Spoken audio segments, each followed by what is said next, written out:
A friend of mine once asked me, "Yo bro, why is your writing so negative? It's repetitive and depressing. It sounds like you're seriously stressing." The truth is, I need to write this elusive in order not to make excuses, because there's just too much love in my heart. So I need to create balance with my sad poetic art. Because if I only expressed my love, I might tip over full of grace and fall flat upon my face from all the excess weight held in my chest. And trust me, I don't need a test to tell me that the weight in my heart is not an anxious negativity. It's a positive possibility, because I never knew it could grow this big until the very moment she was born. As if angel wings were torn right off and glued to my baby's back. And now you're thinking maybe this guy really knows what he's talking about, because I can shout without an inkling of a doubt that this baby is divine. She sends shivers down my spine every single time I stare into her eyes. Like beautiful little blue butterflies flapping their wings, wings of hope and innocence that makes your soul just want to sing. Contemplating everything from future glory to potential scars, from feeding bottles in your arms to instantly driving cars. I worry during every second of my day and with every fiber of my being that what she is seeing is love, like 1,000 flying doves surrounded by joy. Not because she's spoiled with tons of toys, but because she can feel the love around her, so that she can see how much people care, so that she's not afraid to even dare to take a risk.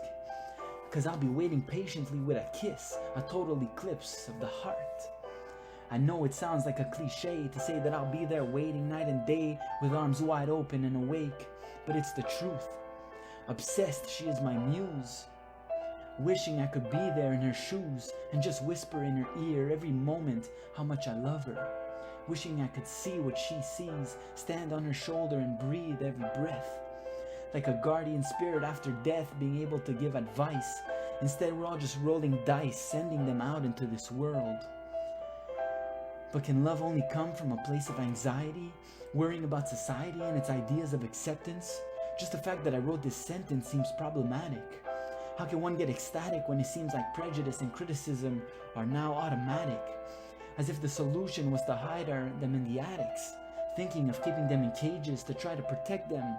Instead, I recite this anthem to remind myself that love is not just anxiety, but freedom.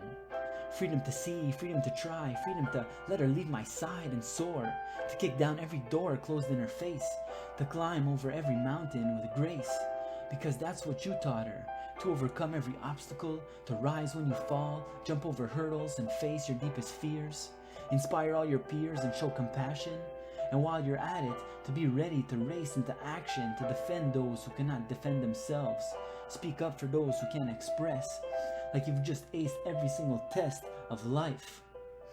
But my heart is torn, not between being a shelter and teaching liberty and independence or fragility, but because a second one is soon to be born.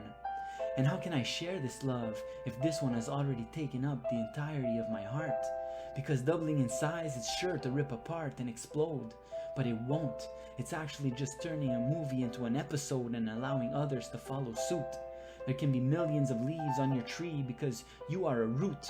And leaves have this immeasurable way of knowing that no matter how high they fall, you are there to catch them, because the circumference of your loving influence reaches wider than branches of omnipotence.